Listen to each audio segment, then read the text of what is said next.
today.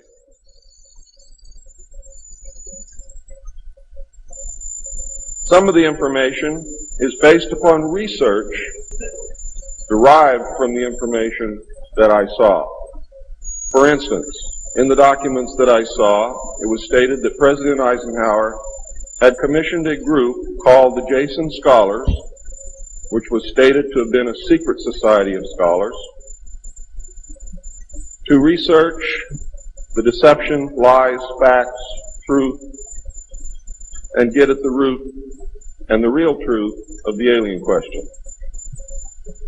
It also stated that there was a group of 12 men formed by NSC Memo 5410, and that the study group was formed by NSC Memo 5411, and that there was another NSC memo issued to cover the actions of these men and explain the reasons why such prominent men were meeting on a regular basis, and that NSC memo was 5412/1 and 5412/2.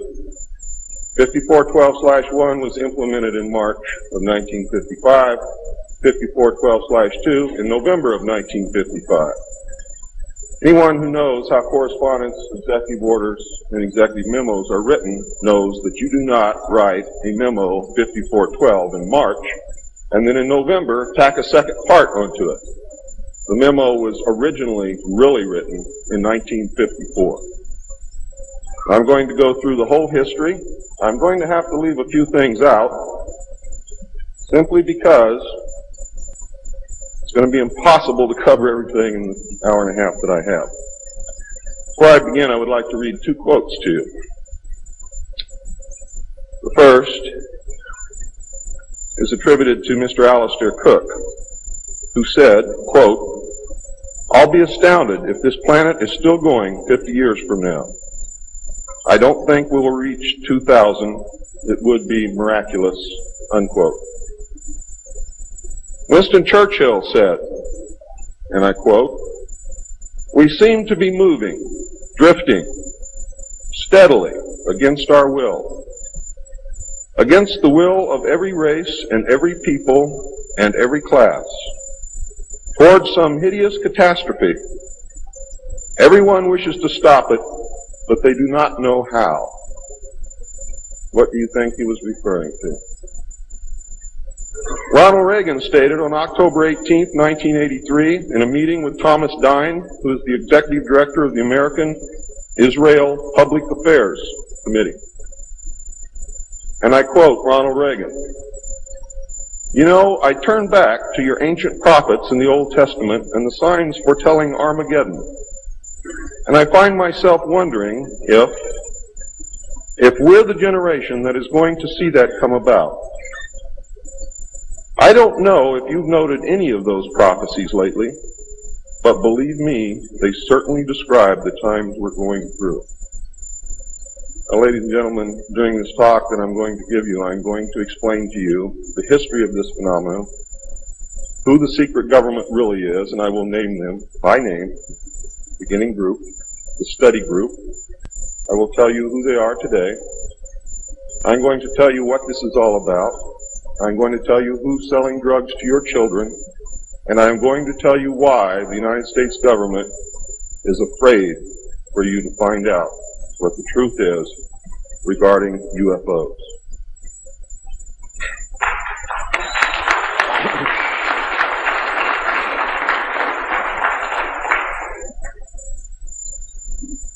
I'm going to skip over the early saucer recoveries, but there are many more than what you would expect.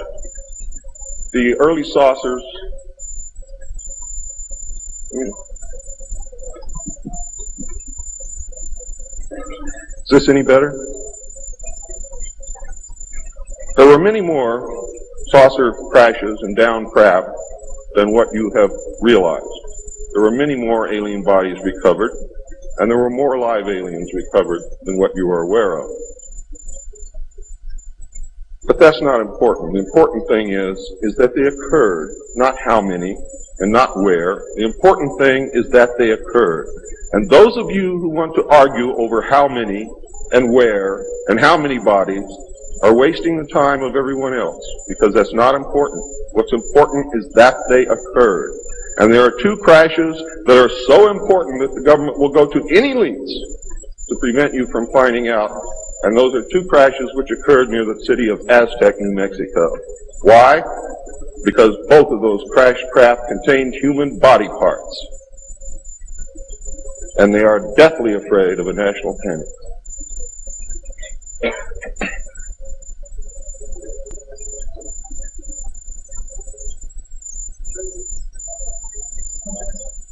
Because of this, there was a very, very tight security blanket screwed down tight over all of the alien question.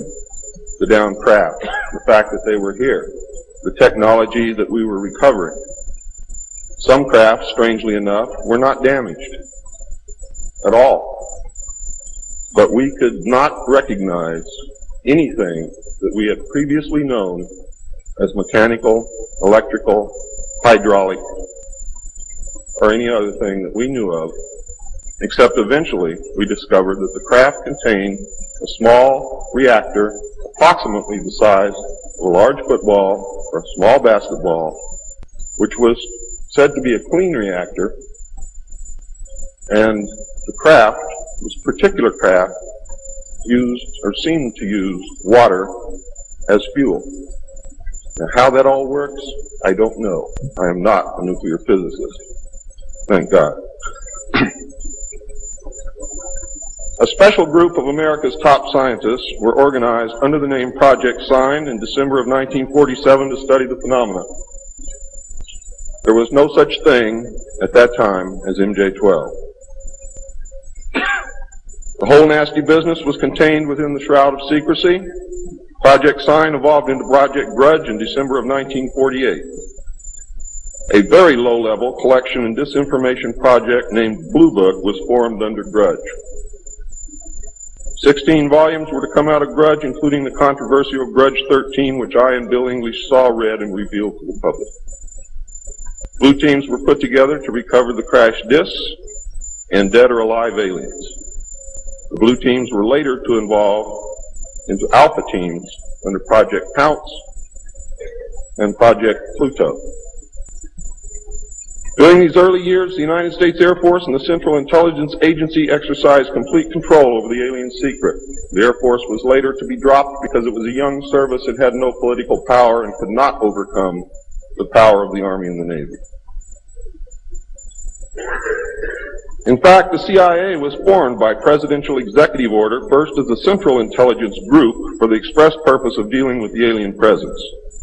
Later, the National Security Act was passed, establishing it as the Central Intelligence Agency. The National Security Council was established to oversee the intelligence community and especially the alien endeavor. It was not created specifically to form national policy. In fact, you can say that the National Security Council was the forerunner of MJ-12, and there was another group between MJ-12 and the National Security Council, which is to come later. A series of National Security Council memos and executive orders removed the CIA from the sole task of gathering foreign intelligence and slowly but thoroughly legalized direct action in the form of covert activities at home and abroad. On December 9, 1947, Truman approved issuance of NSC-4, entitled Coordination of Foreign Intelligence Information Measures, at the urging of Secretaries Marshall, Forrestal, Patterson, and the Director of the State Department's Policy Planning Staff, Kennan, who, by the way, were all members of the Council on Foreign Relations. The Foreign and Military Intelligence Book 1, Final Report of the Select Committee to Study Governmental Operations with Respect to Intelligence Activities, United States Senate, 94th Congress, Second Session, Report number 94-755, April 26, 1976, page 49 states, this directive empowered the Secretary of State to coordinate overseas information activities designed to counter communism. A top-secret annex to NSC-4, which was NSC-4 Alpha, or 4A, for those of you who are confused by military terms, instructed the Director of Central Intelligence to undertake covert psychological activities in pursuit of the aims set forth in NSC-4, and secretly was to run a psychological operation against the American public to hide the presence of UFOs and aliens. The initial authority given the CIA for covert operations under NSC-4A did not establish formal procedures for either coordinating or approving these operations. How many of you understand what I just said to you? Not too many. Let me explain it. What this means, the initial authority given the CIA for covert operations under NSC-4 Alpha did not establish formal procedures for either coordinating or approving these operations. That means they had to answer to no one. It means go do what you got to do. Don't bring any dirt back here, because we don't want to see it. Just get the job done. Don't ask anybody. Don't report to anybody. That's exactly what it means. It simply directed the DCI, which is the Director of Central Intelligence, to undertake covert actions and to ensure, through liaison with state and defense, that the resulting operations were consistent with American policy. The only guideline was that it was consistent with American policy. Later, NSC 10-1 and NSC 10-2 were to supersede NSC 4 and NSC 4A, and NSC 10-1 was to establish the Office of Policy Coordination, or the OPC, was chartered to carry out an expanded program of covert activities. It was directly responsible for the alien task projects, and it was the direct forerunner of MJ-12.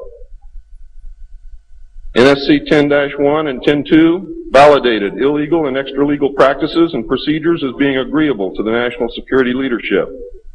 The reaction, of course, was very swift.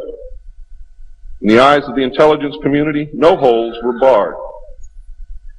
Under NSC 10-1, an executive coordination group was established to review but not approve covert project proposals. Why? Because if you've ever read or known anything about President Truman, he was a mean little guy, and he didn't believe in trusting everybody else to do the right thing, and he kept the power solidly in his hands. He did not give it to anyone.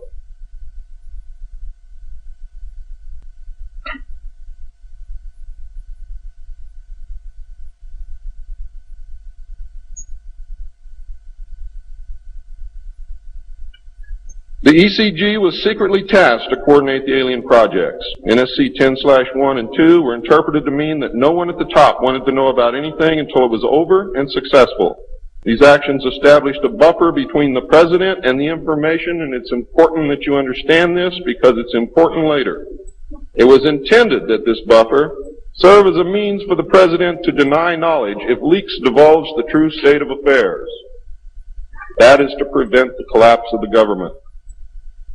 If the president can stand up and say, I didn't know about it, the government can survive. If the president cannot say that, then you have a very, very dangerous situation indeed. The buffer was used in later years for the purpose of effectively isolating succeeding presidents from any knowledge of the alien presence other than what the secret government and the intelligence community wanted them to know. NSC 10-2 established a study panel which met secretly and was made up of the scientific minds of the day and may very well have included some of those names which are on the fraudulent document known as Majestic 12 of the Eisenhower briefing document, which is in reality a contingency plan to lead you right through the Rose Garden.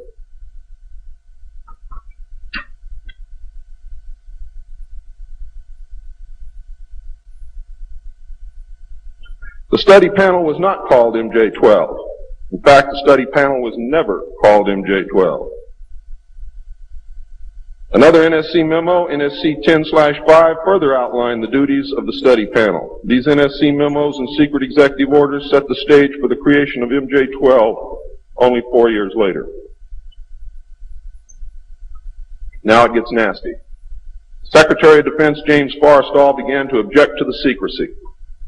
He was a very idealistic and religious man who believed that the public should be told. When he began to talk to leaders of the opposition party and leaders of the Congress about the alien problem, he was asked, which is a polite way of saying you're fired, to resign by Truman. He expressed his fears to many people and rightfully believed that he was being watched and that his life was threatened.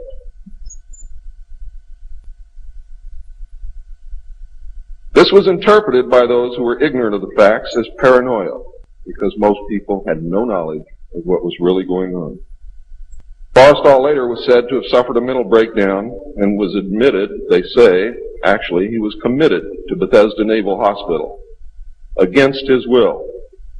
In fact, it was feared that Forrestal would begin to talk again and he had to be isolated, discredited, and shut up.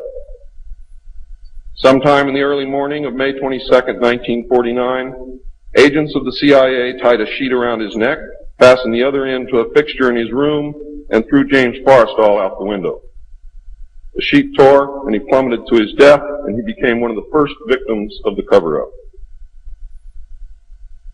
The live alien that had been taken from the 1949 Roswell crash was called EB. It was short for extraterrestrial biological entity, and all aliens are not called EB. EB had a tendency to lie, and for over a year would give only the desired answers to questions asked. Those questions which would have resulted in an undesirable answer went unanswered. At some point during the second year of captivity, he began to open up, and the information derived from EB was startling, to say the least. And this compilation of his revelations became the foundation of what would later be finished, called the Yellow Book. Photographs were taken of EB, which among others, I and Bill English were to view years later in Grudge 13. Why do they keep the aliens in a Faraday-shielded environment? Because they have a tendency to disappear right through walls. And if you can prevent the transmission of electromagnetic energy, you can stop them from doing it.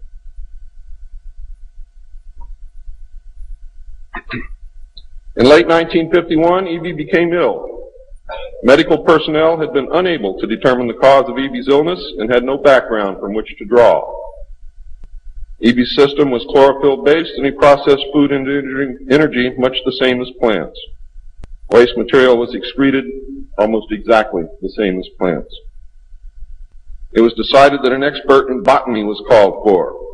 A botanist, Dr. Guillermo Mendoza, was brought in to try and help him recover. Those of you who have been looking for him on medical lists will not find him there. He was a PhD in botany. Dr. Mendoza worked to save EB until mid-1952 when EB died. Dr. Mendoza eventually, according to the information that I read, became the expert on at least this type alien biology.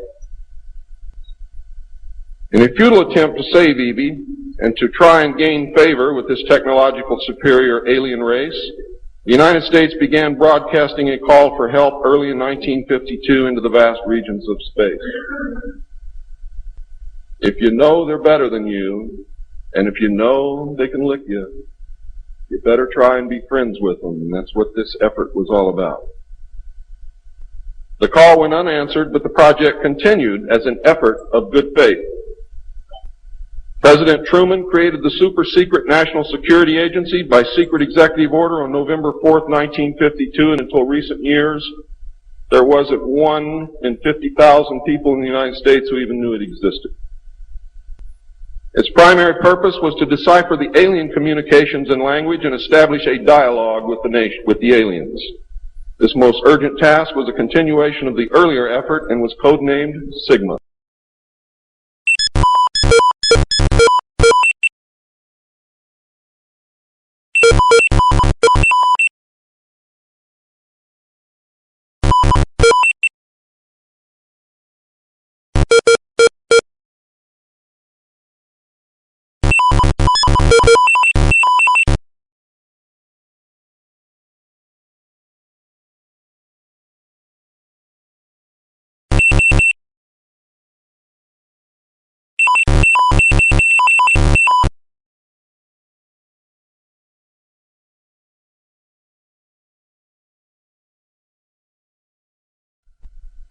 The secondary purpose of the NSA was to monitor all communications and emissions from any and all devices worldwide for the purpose of gathering intelligence, both human and alien, and to contain the secret of the alien presence. Project Sigma, ladies and gentlemen, was extremely successful. The NSA also maintains communications with the Luna base and other secret space programs.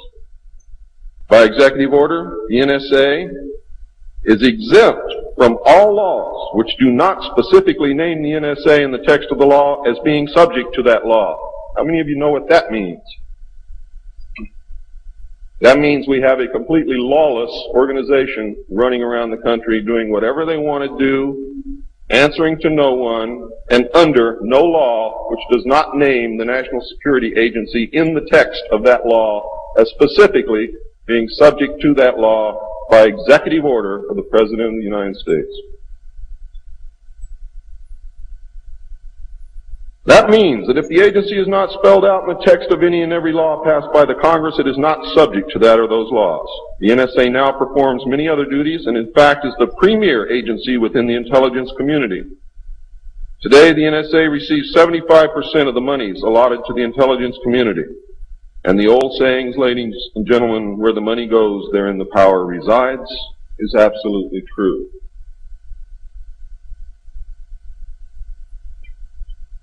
The DCI today is mainly a figurehead. He is in charge of the CIA. The CIA does have many functions which are useful to this country and some which are deadly to us. The DCI, of course, is in charge of that agency. But he is not, as everyone thinks, the head of the intelligence community. That position really and truthfully lies with the director of the National Security Agency. The primary task of the NSA is still alien communications, but now includes other alien projects as well. President Truman had been keeping our allies, including the Soviet Union, informed of the developing alien problem since the Roswell recovery. This had been done in case the aliens turned out to be a threat to the human race and thus the world. Plans were formulated to defend the Earth in case of invasion. These were international plans, which included most of the countries of the world. Great difficulty, however, was encountered in maintaining international secrecy. It was decided that an outside group was necessary to coordinate and control international efforts in order to hide the secret from the normal scrutiny of governments by the press. The result was the formation of a secret society which became known as the Bilderbergers. The headquarters of this group is in Geneva, Switzerland. The Bilderbergers evolved into a secret world government that now controls everything. The United Nations was then, and is now, an international joke.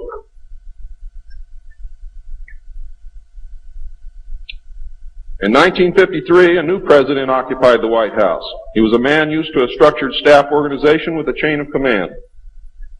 His method was to delegate authority and rule by committee. He made major decisions, but only when his advisors were unable to come to consensus, and when he was in the Army, he was known as the diplomat.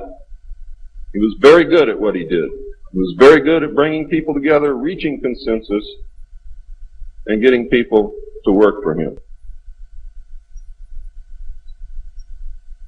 His normal method was to read through or listen to several alternatives and then approve one.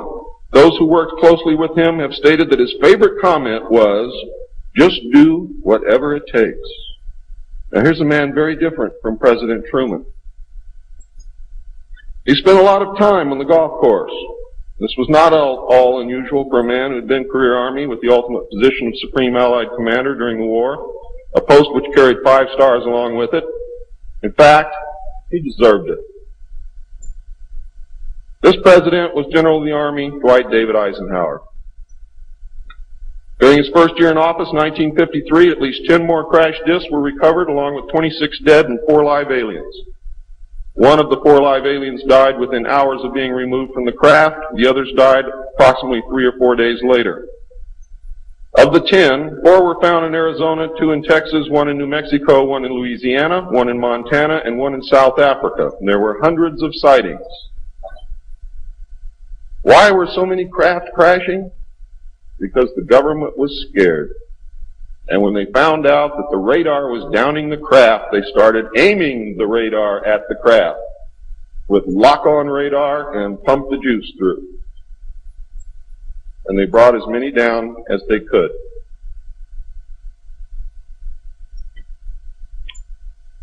Eisenhower knew that he had to wrestle and beat the alien problem. He knew that he could not do it by revealing the secret to the Congress, because, in fact, isn't that the same as telling the public? Early in 1953, the new president turned to his friend and fellow member of the Council on Foreign Relations, Nelson Rockefeller, for help with the alien problem. Eisenhower and Rockefeller began planning the secret structure of alien task supervision, which was to become a reality within 1 year. The idea for MJ-12 was thus born. It was Nelson's uncle Winthrop Aldrich who had been crucial in convincing Eisenhower to even run for president. The whole Rockefeller family, and with them the Rockefeller empire, had solidly backed Eisenhower. Asking Rockefeller for help with the alien problem was to be the biggest mistake Eisenhower ever made for the future of the United States and most probably all of humanity, as you will soon see. What he literally did with this act, ladies and gentlemen, is abdicate the presidency to a secret group. Within 1 week of Eisenhower's election, he had appointed Nelson Rockefeller chairman of a presidential advisory committee on government organization. Rockefeller was responsible for planning the reorganization of the government. New Deal programs went into one single cabinet position called the Department of Health, Education, and Welfare. When the Congress approved the new cabinet position in April of 1953, Nelson was named to the post of Undersecretary to Ovida Hobby. In 1953, also, astronomers discovered large objects in space which were moving toward the Earth, and it was first believed that they were asteroids. However, if you know much about astronomy, you know that you can predict or project backward orbital paths of bodies in space and determine where they come from, what they're doing, where they're going, and what their orbital path really is. Well, this failed to pan out, and the evidence proved that the objects could only be spaceships intelligently guided. Project Sigma intercepted alien communications, and when the objects reached the Earth, they took up a very high orbit around the equator. There were several huge ships, and their actual intent was unknown. Project Sigma and a new Project Plato, through radio communications using the computer binary language, which the aliens understand very well, they're very mathematical minded, was able to arrange a landing that eventually resulted in face-to-face contact with alien beings from another planet. Project Plato was tasked with establishing diplomatic relations with this race of space aliens. But in the meantime, something else happened. In the meantime, a race of human-looking aliens contacted the United States government. Where this happened, I do not know. I wish that I did. This alien group warned us against the aliens that were orbiting the equator and offered to help us with our spiritual development. They demanded that we dismantle and destroy our nuclear weapons as the major condition. They refused to exchange technology, citing that we were spiritually unable to handle the technology which we then possessed, and has not that been true throughout our history?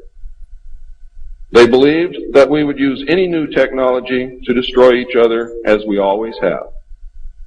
This race stated that we were on a path of self-destruction, and we must stop killing each other, stop polluting the earth, stop raping the earth's natural resources, and learn to live in harmony with each other and with nature. These terms were met with extreme suspicion, especially the major condition of nuclear armament, disarmament, and I have to say that I could not blame them in the face of so many uncertainties and so many alien surprises staring them directly in the face. It was believed that meeting that condition would leave us helpless in the face of an obvious alien threat.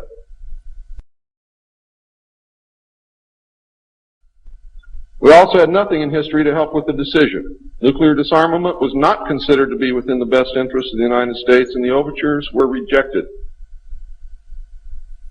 Later in 1954, the race of large-nosed gray aliens which had been orbiting the Earth landed at Holloman Air Force Base. It happened in 1954, ladies and gentlemen. If you take everything that Bob Ebenegger has ever said and subtract 10 years from it, you will be right on the money. A basic agreement was reached. An alien named Krill was left as a pledge that they would return and formalize the agreement. In fact, he was a hostage. This race identified themselves as originating from a planet around a red star in the constellation of Orion, which we call Betelgeuse. I believe that that's a lie. They lie a lot, and they deceive a lot, and it is evident through every action that they've ever done with us. The truth is, ladies and gentlemen, these creatures might be from Mars, really. They claim that they are from a planet which revolves around the red star, which we call Betelgeuse. They stated that their planet was dying and that at some unknown future time they would no longer be able to survive there. This led to a second landing at Edwards Air Force Base. The historical event had been planned in advance and details of the treaty had already been agreed upon. Eisenhower arranged to be in Palm Springs on vacation. On the appointed day, the president was spirited away to the base, and the excuse was given to the press that he was visiting the dentist for a toothache. President Eisenhower met with the aliens, and a formal treaty between the alien nation and the United States of America was signed. We then received our first alien ambassador from outer space. His name and title, and I know it sounds ridiculous, but it's absolutely true. His name and title was His Omnipotent Highness Krill, pronounced Krill, spelled K-R-L-L-L or C-R-L-L-L. In the American tradition of disdain for royal titles, he was secretly called Original Hostage Krill, or O.H. Krill, so that Americans would not have to say, Your Omnipotent Highness.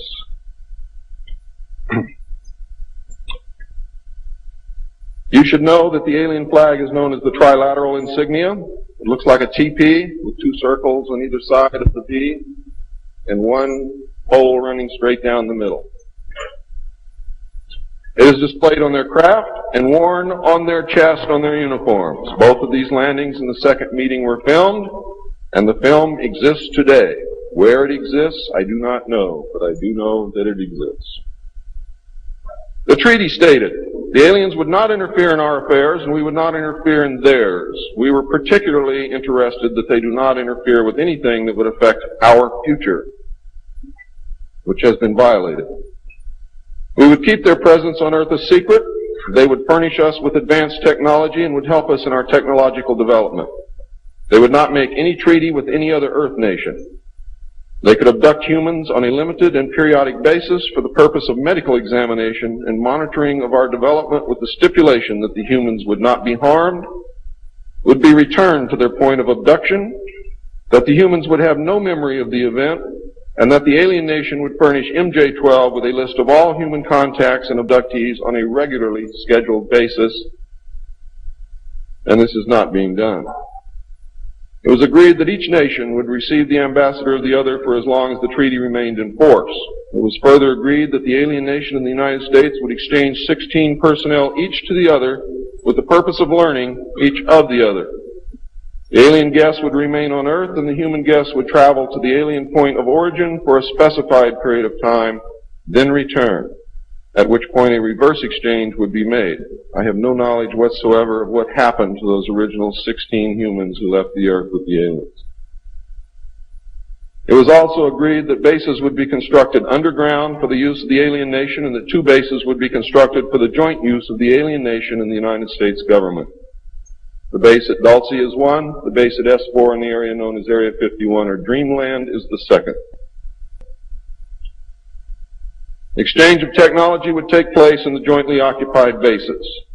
These alien bases would be constructed under Indian reservations in the four corners of Utah, Colorado, New Mexico, and Arizona, and one would be constructed in Nevada in the area known as S4, located approximately 7 miles south of the western border of Area 51, otherwise known as Dreamland. All alien areas are under complete control of the Naval Department, and all personnel who work in these complexes receive their checks from the Navy. Construction of the bases began immediately, but progress was slow until large amounts of money were made available in 1950. Meantime, work continued on the Yellow Book with the information derived from the guests.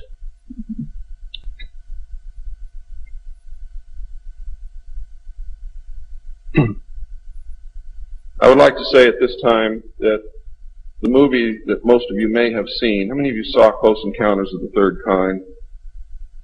That movie was absolutely true. Those events did take place, not exactly as you saw them, not in the place where you saw them take place, but there was a landing, there was an agreement, there was conversation, there was an exchange of personnel made. I'd like to say now also that J. Allen Hynek was the technical director on that movie, and he was also the co-author of Grudge 13, which I read between the years 1970 and 1973. Along with another man named Lieutenant Colonel Friend. As you learned last night, it's the real nice guys that get you. Right, Phil?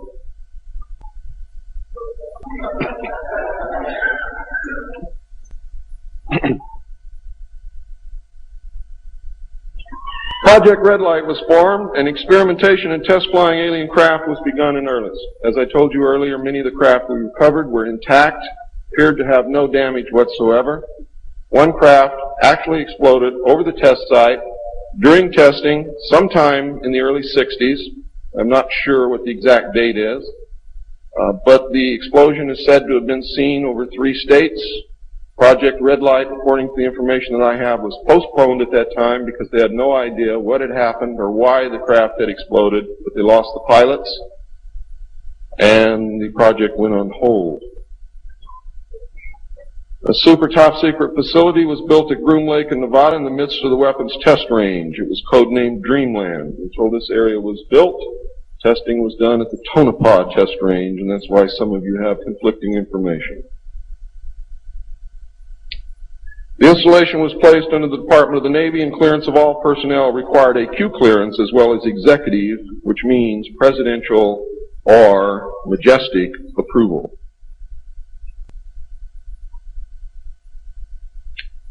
This is ironic due to the fact that the President of the United States does not have clearance to visit the site. Many of you did not know that. The President of the United States cannot enter Area 51. There are very many other areas which he cannot enter also. The alien base and exchange of technology actually took place in an area known as S4. Area S4 was codenamed the Dark Side of the Moon. The Army was tasked to form a super secret organization to furnish security for all alien task projects. This organization became the National Reconnaissance Organization based at Fort Carson, Colorado. The specific teams trained to secure the projects were called Delta. A second project, codenamed Snowbird, was promulgated to explain away any sightings of the red light craft as being Air Force experiments. The Snowbird craft were manufactured using conventional technology and were flown for the press on several occasions, and those of you who are my age or older will remember, as children or young adults, going to the movie and seeing in the movie-tone newsreel the Apro car and other strange-looking saucer craft that were developed by the United States and the Canadian Armed Forces as a part of Project Snowbird. Project Snowbird was also used to debunk legitimate public sightings of alien craft, also called UFOs. Project Snowbird was very successful, and reports from the public declined steadily until recent years. But not just due to Project Snowbird. There was an intense ridicule, denial, and debunking campaign going on since the beginning. People stopped reporting what they saw.